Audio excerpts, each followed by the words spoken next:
one of our friends, Vishnuvardhan Reddy. So that guy, everyone used to say you will be the top in the class. Every time results come, there is always a talk in the entire college that that fellow might have written like this, he might have got all 3 subjects distinction. Finally life became pathetic for him, because if he goes to movie before exams, अरे Mr. Reddy went to movie, too much here. अगर वो movie को गए तो हम तो foreign जाके आ सकते. He himself is not serious. So like that 2 or 3 guys will be unfortunately called as the kings of academics. Those fellows will be, because उतना branding आ गए तो वो पढ़ना ही पड़ेगा. He can't have a girlfriend. If he has girlfriend, it is atypical about that guy. अरे what is this? उसको भी girlfriend है क्या आजकल? तो so that way getting a auto antibody coated RBC also becomes like the class topper. और कभी night में स्प्लीन में जाते वक्त मर जाएगा. Now, which conditions lead to IgG production? Lymphomas, especially CLL, among the leukemias. CLL, similarly malignancies, SLE, and if you have given alpha methyl dopa, where will you give alpha methyl dopa?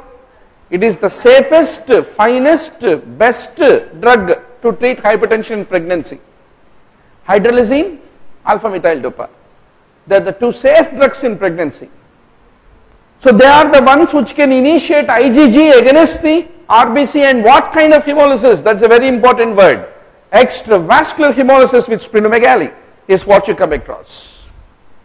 Whereas cold autoimmune hemolytic anemia, IgM,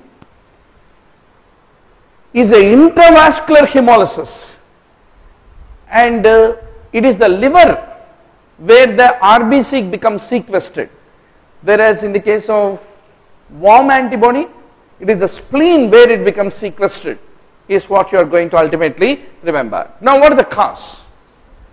Elderly people without any reason, idiopathic causes, there can be development of autoimmune hemolytic anemia. Mycoplasma infectious mononucleosis need to be remembered in relation with cold autoimmune hemolytic anemia. Main story is, did you know that warm is extra, cold is intra? That is IgG, this is IgM. What are the causes for that? What are the causes for this? USMLE, NEET, state and final year. It is the same gyan which is expected and tested. Okay doctor, what are the clinical features? Remaining story is simple. Any anemia lead to fatigue, jaundice, and if you do Coombs test, if the RBCs are coated with immunoglobulin G, then the direct Coombs test will typically be positive. Now here you have to know what is the difference between direct and indirect Coombs test. Very simple. When autoimmune hemolysis is because of the IgG antibodies, what will they do, doctor?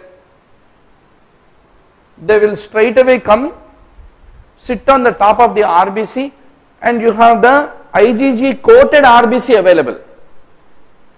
Agreed? If you take that serum and mix with an anti-serum,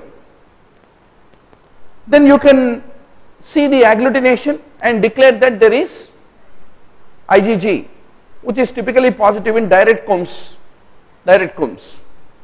But instead of that, if the antibody is free floating,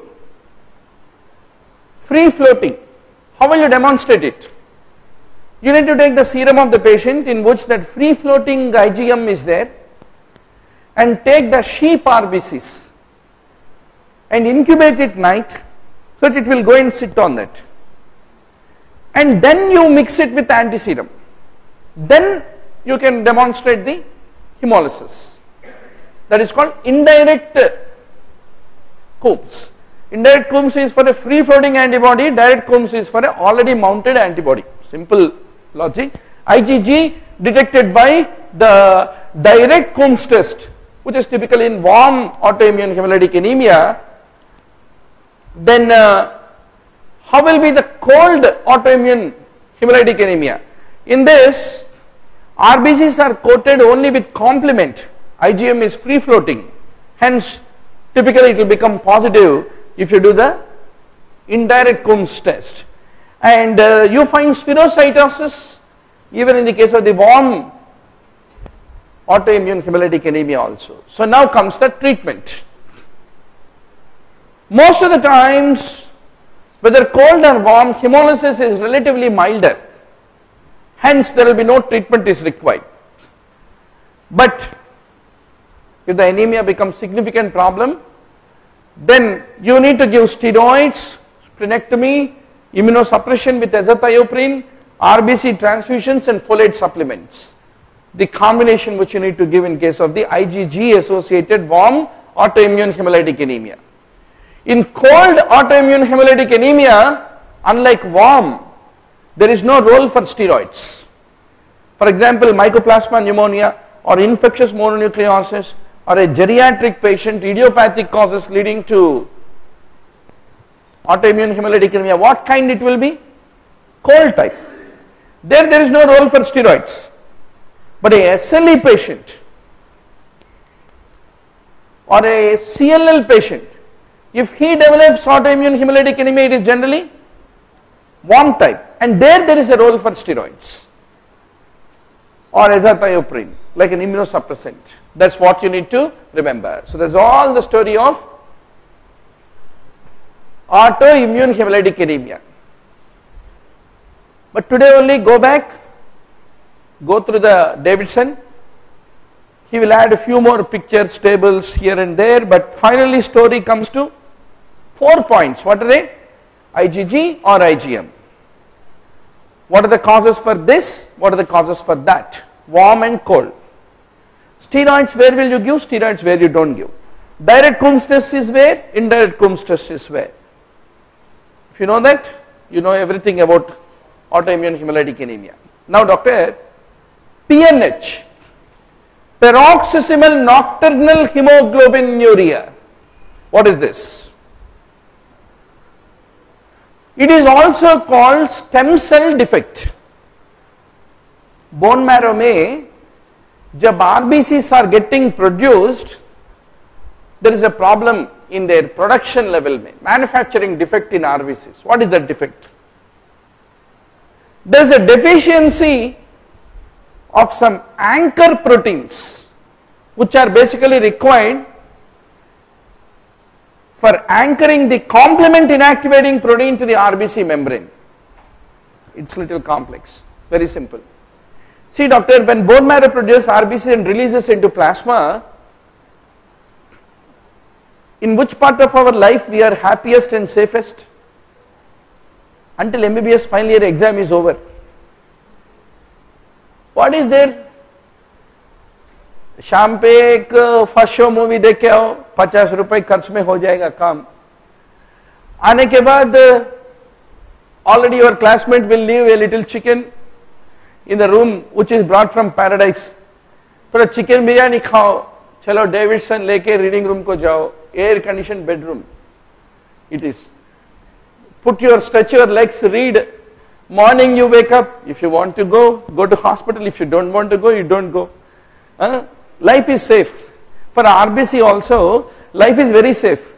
The moment when it enters into housemanship, chief को नाराज आएगा, senior धमकी देगा. अगर sincerely काम कर रहे हैं तो girlfriend और boyfriend धमकी देगा. You are most unromantic human being, dedicated like a parasite in the hospital. There is a chance of losing everything. RBC also, when it is released from the bone marrow, complement will be waiting. Let me attack and kill this RBC, complement mediated hemolysis.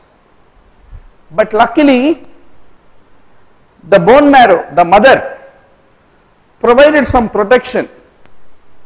While RBC is leaving, it told, it will put one decay accelerating factor, DAF. What is the role of this DAF? DAF will be anchoring to the RBC membrane complement neutralizing substances, proteins. Agar complement nazdik aa gaye to this complement neutralizing proteins will neutralize the complement, right? So the mother also told, देखो बेटा किसी से बात मत करो, bad company don't take up in the medical college, cigarette मत पियो, beer मत पियो, हाँ? आपका अब्बा भी ऐसे पी के मर गए, so कोई गर्लफ्रेंड के हाथ में नहीं डूबना, कोई बॉयफ्रेंड के ओर नहीं देखना, all those things mother will tell and send to medical college. So RBC, bone marrow will also be doing that. But bone marrow forgot to incorporate the DAF.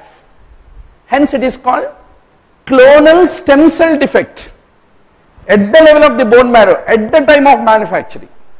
What is the confusing term about this?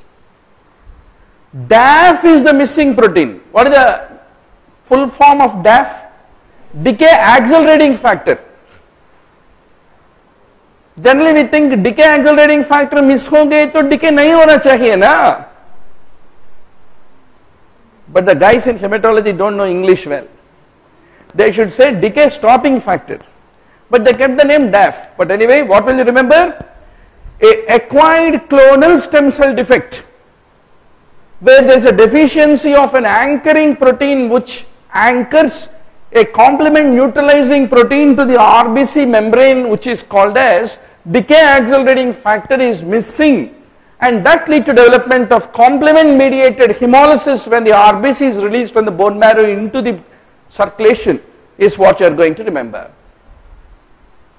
How will be the clinical presentation? Any hemolysis, you can close the eyes and what are the things you can say? Elevated LDH, presence of anemia. Now comes very interesting story.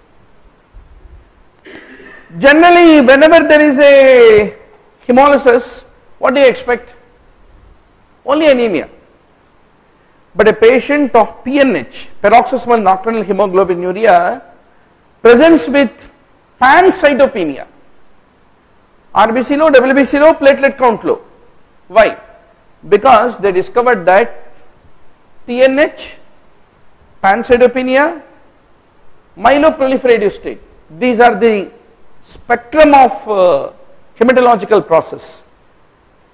So any patient of PNH, instead of anemia, if he shows pancytopenia, that means he has gone into aplastic state in the bone marrow. So every PNH patient is at risk of developing aplastic anemia. That is what you need to remember.